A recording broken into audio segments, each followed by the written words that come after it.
Hello friends, आप सभी का स्वागत है एसआरजी ट्यूशन की एक नई वीडियो में। और आज के इस वीडियो में हम ह्यूमन रिप्रोडक्शन चैप्टर का एक इम्पॉर्टेंट टॉपिक पढ़ेंगे जिसका नाम है मेंस्ट्रुअल साइकिल। अब देखिए, एनसीईआरटी में जो टॉपिक है उसको मेंस्ट्रुअल साइकिल के नाम से दिया गया है, लेकिन फीमेल्स में या ह्यूमन फीमेल्स में जो साइकिल होती है उसको एक जो नाम दिया जाता है वो रिप्रोडक्टिव साइकिल होता है। अब रिप्रोडक्टिव साइकिल और मेंस्ट्रुएशन साइकिल कैसे अलग अलग है हम इसको भी समझेंगे और मेंस्ट्रुएशन साइकिल को भी समझेंगे। सबसे पहले आप ये समझिए कि रिप्रोडक्टिव साइकिल की जो ड्यूरेशन होती है फीमेल्स में वो टिपिकली 24 से 13 डेज की होती है, यानी कि जो रिप्रोडक्टिव साइकिल होती है वो 24 से 30 दिन की होती है ह्यूमन फीमेल्स में, विच डिवाइड इनटू फॉलोइंग फेजेस। दिन को अलग अलग फेज में डिवाइड करा जाता है। अब ये जो रिप्रोडक्टिव साइकिल है इसको अलग अलग फेज में डिवाइड करा जाता है on the basis of that कि ये जो रिप्रोडक्टिव साइकिल है ये कहाँ पे हो रही है, ओवरी में हो रही है या यूट्रस में हो रही है। इसके बेसिस पे इन्हें अलग अलग फेजेस में डिवाइड करा जाता है। तो सबसे पहले हम बात करते हैं रिप्रोडक्टिव साइकिल के फेजेस की on the basis of ovarian cycle. Ovarian यानी कि ओवरीज में क्या क्या चेंजेस आ रहे हैं रिप्रोडक्टिव साइकिल के दौरान, उसके बेसिस पे हमने जो फेज बनाए हैं अगर हम उनकी बात करें तो इसमें सबसे पहला हम पढ़ते हैं फॉलिकुलर फेज। जो फॉलिकुलर फेज होता है वो रिप्रोडक्टिव साइकिल के 6th डे से लेके 13th डे तक होता है, यानी 6ठे दिन से 13वें दिन का जो फेज होता है उसको हम फॉलिकुलर फेज बोलते हैं।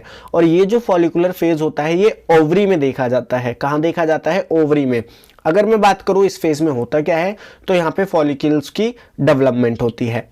फिर जो सेकंड फेज आता है वो आता है ओवल्यूशन का।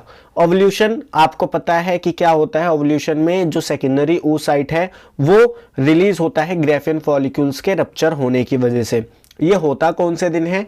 ये 14th डे पे होता है, यानी जब रिप्रोडक्टिव साइकिल का 14th डे हो रहा होता है तो उस दिन ओवल्यूशन देखा जाता है। जो थर्ड फेज आता है उसको हम बोलते हैं ल्यूटल फेज, और ये जो आखिरी के 14 दिन होते हैं या जो बचे हुए 14 दिन होते हैं उसमें ये फेज देखा जाता है। अब सेकंड जो हम फेज को डिवाइड करते हैं वो हम डिवाइड करते हैं on the basis of uterine. हम किसके बेसिस पे डिवाइड करते हैं? यूट्रस के बेसिस पे, कि यूट्रस में क्या चेंजेस आ रहे हैं। और रिप्रोडक्टिव साइकिल में यूट्रस में जो चेंजेस आते हैं उसी को हम मेंस्ट्रुअल साइकिल बोलते हैं। तो ये चीज याद रखना, मेंस्ट्रुअल साइकिल बेसिकली क्या है कि यूट्रस में जो चेंजेस आ रहे हैं रिप्रोडक्टिव साइकिल के दौरान उसको हम मेंस्ट्रुअल साइकिल बोलते हैं, और जो ओवरी में चेंजेस आते हैं उसको हम ओवेरियन साइकिल बोलते हैं। सो आई होप आपको रिप्रोडक्टिव साइकिल और मेंस्ट्रुअल साइकिल डिफरेंशिएट हो गया होगा कि यूट्रस में जो चेंज आएगा रिप्रोडक्टिव फेज के दौरान उसको हम मेंस्ट्रुअल साइकिल बोलेंगे। अब मेंस्ट्रुअल साइकिल की अगर हम बात करें तो मेंस्ट्रुअल साइकिल में भी 3 फेज होते हैं: menstrual phase, proliferative phase and secretary phase. अगर मैं बात करूं मेंस्ट्रुअल फेज का तो ये पहले दिन से लेके 5वें दिन तक का फेज होता है, यानी स्टार्टिंग के जो 5 दिन होते हैं रिप्रोडक्टिव साइकिल के उस 5 दिन को हम मेंस्ट्रुअल फेज में काउंट करते हैं। सेकंड जो फेज आता है वो होता है प्रोलिफरेटिव फेज, जो कि 6th डे से लेके 13th डे तक होता है। थर्ड आता है हमारा सिक्रेटरी फेज, जो कि आखिरी के 14 दिन का होता है। अब हम क्या करते हैं, एक एक करके इन फेजेस की बात करते हैं। तो सबसे पहले हम बात करते हैं मेंस्ट्रुअल फेज की। अगर मैं मेंस्ट्रुअल फेज की बात करूं तो जैसे मैंने बताया ये आपको कि ये शुरू के 5 दिन का फेज होता है। इसमें होता क्या है कि जो एंडोमेट्रियम, जो यूट्रस की इनर वॉल होती है एंडोमेट्रियम, वो ब्रेक डाउन होना स्टार्ट कर देती है। ब्रेक डाउन होती किस वजह से है? Due to decrease in progesterone, decrease in estrogen and decrease in inhibin hormone. होता क्या है मेंस्ट्रुअल फेज में, जो एंडोमेट्रियम होती है जो कि इनरमोस्ट लेयर है यूट्रस की, उसका ब्रेक डाउन होता है। और इसका ब्रेक डाउन होने का रीजन क्या है? क्योंकि प्रोजेस्टेरोन का लेवल डिक्रीज कर जाता है। अब आप बोलोगे कि प्रोजेस्टेरोन का लेवल डिक्रीज होने से एंडोमेट्रियम पे क्या ही फर्क पड़ेगा? तो देखो, जो प्रोजेस्टेरोन होती है वो एंडोमेट्रियम के मेंटेनेंस का काम करती है। जो प्रोजेस्टेरोन हार्मोन होता है वो एंडोमेट्रियम के मेंटेनेंस का काम करती है। तो अगर प्रोजेस्टेरोन का लेवल कम हो गया तो एंडोमेट्रियम मेंटेन नहीं हो पाएगी, जिसकी वजह से एंडोमेट्रियम ब्रेक डाउन होने लगती है। अब ये तो बात आई कि ओवरी में ये चेंजेस देखा जाता है मेंस्ट्रुअल साइकिल में। अगर मैं आपसे पूछूं कि ओवरी में क्या चेंज आता है, ये तो यूट्रस में ये तो यूट्रस में आपको चेंज पता चल गया कि यूट्रस की एंडोमेट्रियम का ब्रेकडाउन होता है। लेकिन अगर आपसे मैं पूछूं कि ओवरी में क्या चेंज होता है या ओवरी में क्या क्या चेंजेस आते हैं मेंस्ट्रुअल फेज के दौरान, तो यहाँ पे होता ये है कि कॉर्पस ल्यूटियम जो होता है, मैंने जब आपको oogenesis, इसके प्रीवियस वीडियो में oogenesis और फॉलिक्यूल समझाया था, तो मैंने आपको बताया था कि जो कॉर्पस ल्यूटियम होता है ये प्रोजेस्टेरोन हार्मोन सिक्रीट करता है, प्रोजेस्टेरोन हार्मोन सिक्रीट करता है। अब होता क्या है कि जो कॉर्पस ल्यूटियम है ये अगर फर्टिलाइजेशन नहीं होता तो कॉर्पस ल्यूटियम डीजनरेट कर जाता है, और इसके डीजनरेट करने का पीछे का रीज़न क्या होता है, क्योंकि जो LH हार्मोन है यानी ल्यूटिनाइजिंग हार्मोन है, इसका लेवल कम हो जाता है। अब क्योंकि ल्यूटिनाइजिंग हार्मोन का लेवल कम हो गया और ल्यूटिनाइजिंग हार्मोन कॉर्पस ल्यूटियम को मेंटेन करने का काम करता है, तो कॉर्पस ल्यूटियम डीजनरेट हो गया। अब क्योंकि कॉर्पस ल्यूटियम जो है वो डीजनरेट हो गया और कॉर्पस ल्यूटियम सिक्रीट करता था प्रोजेस्टेरोन, तो कॉर्पस ल्यूटियम के डीजनरेट यानी खत्म होने की वजह से प्रोजेस्टेरोन का सिक्रेशन रुक जाएगा, तो एंडोमेट्रियम मेंटेन नहीं होगी और एंडोमेट्रियम ब्रेकडाउन होने लगेगी। यही चीज यहाँ पे बताई गई है। अब क्योंकि एंडोमेट्रियम ब्रेकडाउन हुई है तो यहाँ पे होती क्या है, ब्लीडिंग होती है। Endometrium and blood sludge out होता यह है कि मेंस्ट्रुअल फेज के दौरान या पहले 5 दिन का जो फेज होता है रिप्रोडक्टिव साइकिल में, वहां पे एंडोमेट्रियम जो होती है और साथ ही साथ में जो ब्लड होता है वो फीमेल वजाइना के थ्रू बाहर स्लज आउट होता है यानी बाहर निकलता है। और इसमें अगर आपसे ब्लड का कंटेंट पूछा जाए तो वो 50 से 150 ml तक होता है। इसीलिए फीमेल में जो अनीमिया की कंडीशन है रिप्रोडक्टिव साइकिल में या रिप्रोडक्टिव फेज के दौरान वो ज़्यादातर देखी जाती है, क्योंकि उनका काफ़ी ब्लड लॉस होता है इस मेंस्ट्रुअल फेज में। अब ये जो मेंस्ट्रुअल फेज होता है इसमें होता क्या है, मेंस्ट्रुअल फ्लो करता है, यानी कि ये जो एंडोमेट्रियम और ये जो ब्लड है इसको हम बोलते हैं मेंस्ट्रुअल। तो ये मेंस्ट्रुअल क्या करता है, फ्लो कर जाता है बाहर की तरफ। अब यहाँ पे एक बात मैंने नोट करके लिखी है, वो क्या है, जो आपको ये समझने में मदद करेगी कि क्यों ऐसा होता है कि जब फीमेल में रिप्रोडक्टिव साइकिल होती है या फिर जब मेंस्ट्रुअल फेज स्टार्ट होता है तो उनके पेट में दर्द क्यों होता है। तो होता ये है कि जब हमारा एंडोमेट्रियम जो है ब्रेकडाउन होती है उस टाइम पे एक चीज़ और होती है, प्रोस्टाग्लैंडिन हार्मोन होता है। क्या होता है, प्रोस्टाग्लैंडिन हार्मोन होता है, जो कि एक लोकल हार्मोन होता है। लोकल हार्मोन मतलब इसको टिश्यू, जो वहाँ के टिश्यू हैं वही सिक्रीट करते हैं। तो प्रोस्टाग्लैंडिन हार्मोन का जो सिक्रेशन है वो बढ़ जाता है, प्रोस्टाग्लैंडिन हार्मोन का सिक्रेशन बढ़ जाता है। अब क्योंकि प्रोस्टाग्लैंडिन हार्मोन का सिक्रेशन बढ़ता है तो प्रोस्टाग्लैंडिन हार्मोन क्या करता है कि ये जो यूट्रस की वॉल होती है, जिसको हम यूट्राइन वॉल कह रहे हैं, उस यूट्रस की वॉल में कॉन्ट्रैक्शन कराता है, और इस कॉन्ट्रैक्शन की वजह से ही फीमेल जो होती हैं उनको रिप्रोडक्टिव फेज के दौरान या मेंस्ट्रुअल फेज के दौरान पेन होता है। सो आई होप मेंस्ट्रुअल फेज आपको समझ में आ गया हो। अगर मैं आपसे क्वेश्चन पूछूं कि मेंस्ट्रुअल फेज में आपको क्या याद रखना है, तो आपको इवेंट याद रखना है कि मेंस्ट्रुअल फेज में होता क्या है। पहला एंडोमेट्रियम ब्रेक होती है और दूसरा कॉर्पस ल्यूटियम डीजनरेट होता है, और इनके रीजन पता होने चाहिए। एंडोमेट्रियम ब्रेकडाउन होता है क्योंकि प्रोजेस्टेरोन का लेवल डिक्रीज होता है, कॉर्पस ल्यूटियम डीजनरेट होता है क्योंकि ल्यूटिनाइजिंग हार्मोन का सिक्रेशन डिक्रीज होता है। अब हम बात करते हैं मेंस्ट्रुअल साइकिल के या रिप्रोडक्टिव साइकिल के सेकंड फेज की, जो कि है फॉलिकुलर फेज।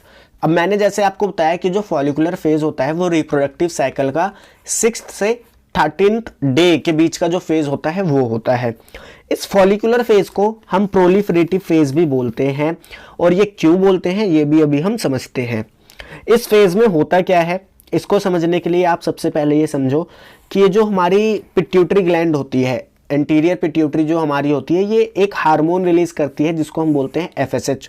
और FSH मैं कई सारी वीडियो में आपको बता चुका हूँ, इसकी फुल फॉर्म होती है follicular stimulating hormone.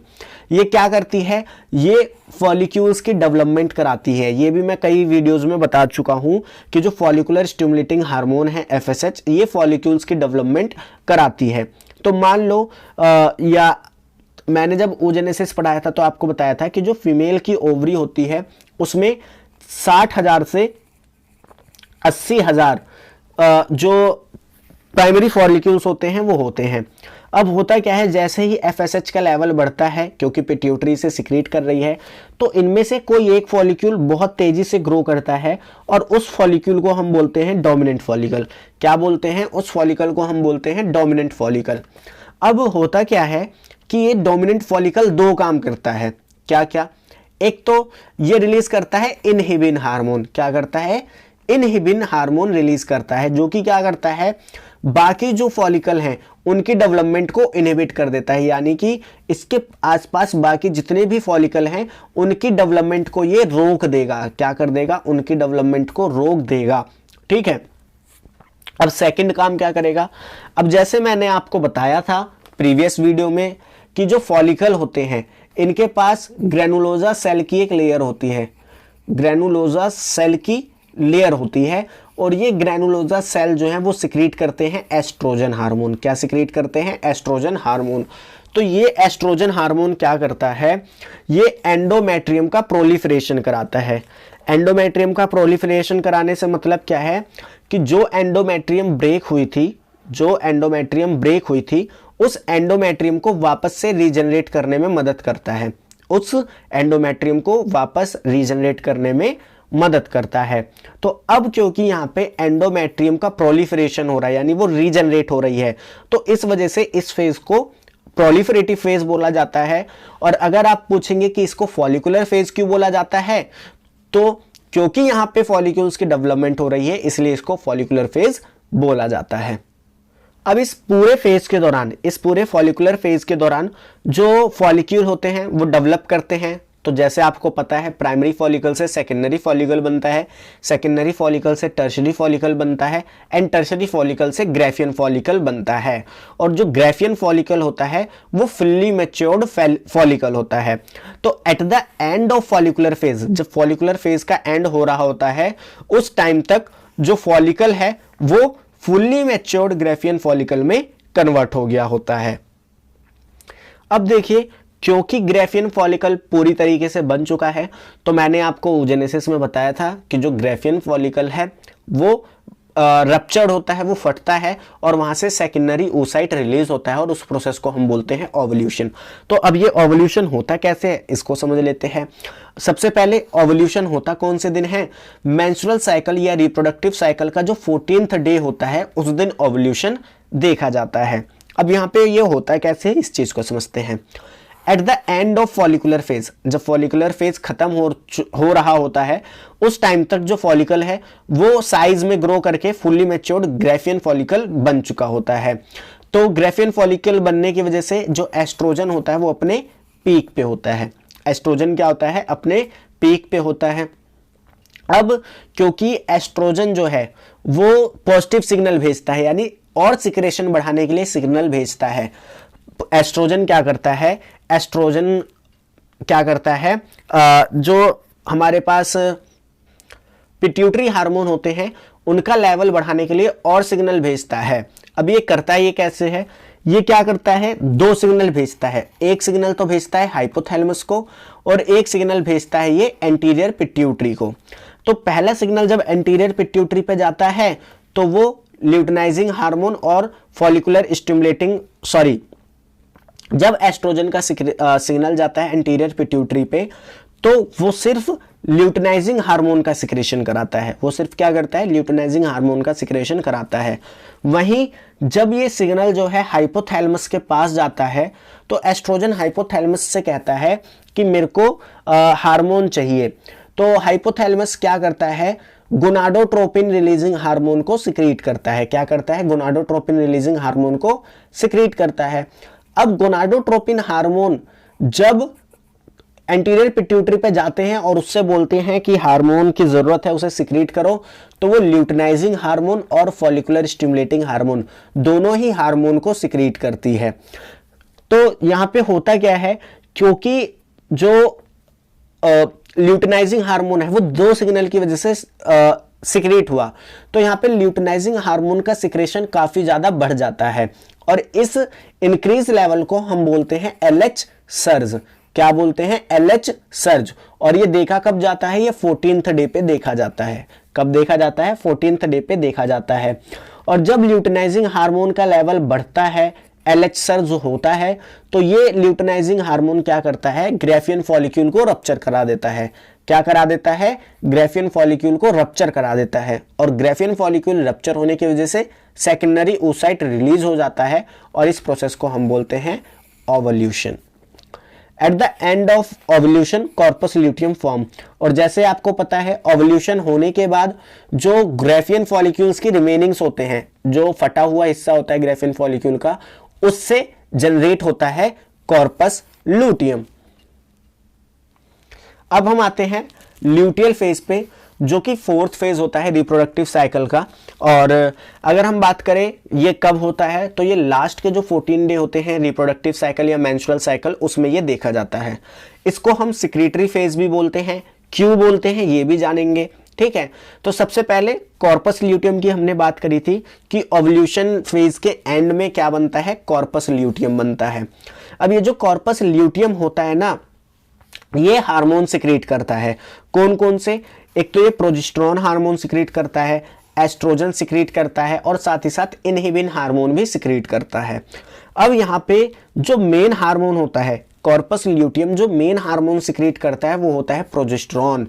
Corpus luteum जो मेन हार्मोन रिलीज करता है वो होता है प्रोजेस्टेरोन। और ये कई बार नीट एग्जामिनेशन और बोर्ड एग्जामिनेशन में पूछता भी है कि कॉर्पस ल्यूटियम मेनली कौन सा हार्मोन रिलीज करता है, तो वो है प्रोजेस्टेरोन। अब ये प्रोजेस्टेरोन क्या करता है, मैंने आपको बताया था इस वीडियो के स्टार्टिंग में ही कि जो प्रोजेस्टेरोन होता है वो एंडोमेट्रियम को मेंटेन करने का काम करता है। अब ये एंडोमेट्रियम को मेंटेन कैसे करता है, ये क्या करता है, जो एंडोमेट्रियम है जिसको हमारा एस्ट्रोजन हार्मोन प्रोलिफरेट कर रहा है यानी रीजनरेट कर रहा है, वहां पे ये ब्लड वेजल्स की सप्लाई बढ़ा देता है। ब्लड वेजल्स की सप्लाई बढ़ाने से क्या होता है कि ब्लड में जो भी न्यूट्रिएंट्स होते हैं वो न्यूट्रिएंट्स ज्यादा आते हैं, तो वो जल्दी से रीजनरेट होती है, या कह सकते हो उसकी हीलिंग पावर बढ़ जाती है। अगर अब क्योंकि यहाँ पे ब्लड वेजल्स का नंबर काफी ज्यादा इंक्रीज हो रहा है, इसीलिए हम बोलते हैं कि जो एंडोमेट्रियम है वो हाईली वस्कुलराइज है। हाईली वस्कुलराइज होने का मतलब क्या है कि वहां पे कई सारी ब्लड वेजल्स हैं। अब इस दौरान होता क्या है, जो बॉडी टेम्परेचर होता है फीमेल का वो भी इंक्रीज हो जाता है। जब ये प्रोजेस्टेरोन इंक्रीज होता है और एंडोमेट्रियम मेंटेन हो रही होती है, हाईली वस्कुलराइज हो रही होती है, उस टाइम पे जो फीमेल का बॉडी टेम्परेचर है वो भी इंक्रीज हो रहा होता है, और इस फिनोमिना को हम बोलते हैं थर्मोजेनिक इफेक्ट। क्या बोलते हैं, थर्मोजेनिक इफेक्ट। इसीलिए जो फीमेल्स होती हैं उनको कुछ दिन पहले ही पता चल जाता है कि हाँ अब पीरियड्स जो हैं वो स्टार्ट होने वाले हैं। अब अगर हम बात करें कि यहाँ पे जो कॉर्पस ल्यूटियम एस्ट्रोजन सिक्रीट करता है उसका क्या इफेक्ट होता है, तो ये जो एंडोमेट्रियम होती है उसकी फर्दर थिकनिंग में यानी उसको और ज़्यादा मोटा करने में मदद करता है। और साथ ही साथ सबसे इंपॉर्टेंट बात, जब आप एनसीईआरटी का डायग्राम देखोगे तो वहाँ पे आप देखोगे कि जो एस्ट्रोजन का लेवल है वो 25th डे पे भी हाई होता है एज कंपेयर टू प्रोजेस्टेरोन। जैसा देखो मैं आपको एनसीईआरटी में दिखा रहा हूँ, ये डायग्राम आपको याद होना चाहिए। जो पिट्यूटरी हार्मोन है वो एफएसएच और एलएच होते हैं, और जो ओवेरियन हार्मोन है उन्हें एस्ट्रोजन और प्रोजेस्टेरोन कहा जाता है। अब देखिए जैसे मैंने आपसे कहा कि 14th डे पे, ये जो लाइन है ये 14th डे की है, तो यहाँ पे देखो 14th डे पे आपको ल्यूटिनाइजिंग हार्मोन की पीक दिख रही है, इसी को हम बोलते हैं एलएच सर्ज। और यही वही टाइम होता है जब ओवल्यूशन होता है, जो कि यहाँ पे देखो दिखा भी रखा है एनसीईआरटी में, ठीक है। अब जैसे मैंने आपको बताया कि 25th डे पे, 25th डे के आसपास देखोगे आप, तो यहाँ पे देखो एस्ट्रोजन का जो लेवल है, ये जो ब्लू कलर से दिखा रखा है एस्ट्रोजन, इसका जो लेवल है वो प्रोजेस्टेरोन से ज्यादा है। इसका जो लेवल है वो प्रोजेस्टेरोन से ज्यादा है। और प्रोजेस्टेरोन का लेवल एस्ट्रोजन का लेवल क्यों ज्यादा है, क्योंकि इसको कॉर्पस ल्यूटियम भी सिक्रीट करते हैं। अब अगर मान लो कि ओवल्यूशन होने के बाद, ल्यूटल फेज आने के बाद, जब हमारा क्या कहते हैं कॉर्पस ल्यूटियम बना, उसके बाद अगर फर्टिलाइजेशन अब्सेंट हो, इन अब्सेंस ऑफ फर्टिलाइजेशन, तो अगर फर्टिलाइजेशन नहीं होता तो कॉर्पस ल्यूटियम जो है वो डीजेनरेट कर जाता है। और कॉर्पस ल्यूटियम डीजेनरेट होने की वजह से क्या होता है, प्रोजेस्टेरोन का लेवल डिक्रीज कर जाता है। और प्रोजेस्टेरोन का लेवल डिक्रीज करा तो क्या होगा, एंडोमेट्रियम दोबारा से ब्रेक होना स्टार्ट कर देगी और फिर से मेंस्ट्रुअल साइकिल जो है वो स्टार्ट हो जाएगी। तो आई होप ये पूरा मेंस्ट्रुअल साइकिल आपको समझ में आ गया हो और हर एक इवेंट समझ में आ गया हो। अब दो टर्म है जो आपको पता होनी चाहिए। सबसे पहली मिनार्च। मिनार्च क्या होती है? जो फर्स्ट मेंस्ट्रुअल साइकिल होती है उसको हम बोलते हैं मिनार्च और ये प्यूबर्टी पे स्टार्ट होती है। वहीं अगर हम बात करें मीनोपोज की, तो मीनोपोज हम ये टर्म तब यूज करते हैं जब किसी फीमेल में जो मेंस्ट्रुअल साइकिल है वो सीज हो जाए, यानी कि रुक जाए। और ये जो मीनोपोज होता है ये अराउंड 50 ईयर ऑफ एज में होता है। सो आई होप ये वीडियो आपको अच्छी लगी होगी और आपको पूरा जो मेंस्ट्रुअल साइकिल का टॉपिक है अच्छे से समझ में आया होगा। अगर नहीं समझ आया तो एक बार आप एनसीईआरटी दोबारा रीड कर लेना, आपको पक्का मैं आपको एश्योर करता हूं कि आपको समझ में आ जाएगा, क्योंकि यहाँ पे चीज़ों को लिंक करना पड़ता है। ठीक है, अब अगर जब आपने, मैं जैसे एग्जांपल दूं, आपने जब पहला फेज पढ़ा मेंस्ट्रुअल फेज, तो आप वहां पे सोच रहे होगे कि प्रोजेस्टेरोन का लेवल डिक्रीज कैसे कर गया, प्रोजेस्टेरोन आया कहां से? तो वो यहां से आता है, कॉर्पस ल्यूटियम प्रोजेस्टेरोन को बनाता है और कॉर्पस ल्यूटियम डिजेनरेट होने की वजह से प्रोजेस्टेरोन का लेवल डिक्रीज होता है, तो जिसकी वजह से एंडोमेट्रियम ब्रेक होती है और मेंस्ट्रुअल फेज स्टार्ट होता है। तो इस चीज में बच्चे काफी ज्यादा कंफ्यूज हो जाते हैं। सो आई होप ये आपको समझ में आया होगा। मिलते हैं नेक्स्ट वीडियो में जिसमें हम फर्टिलाइजेशन एंड इम्प्लांटेशन पढ़ेंगे।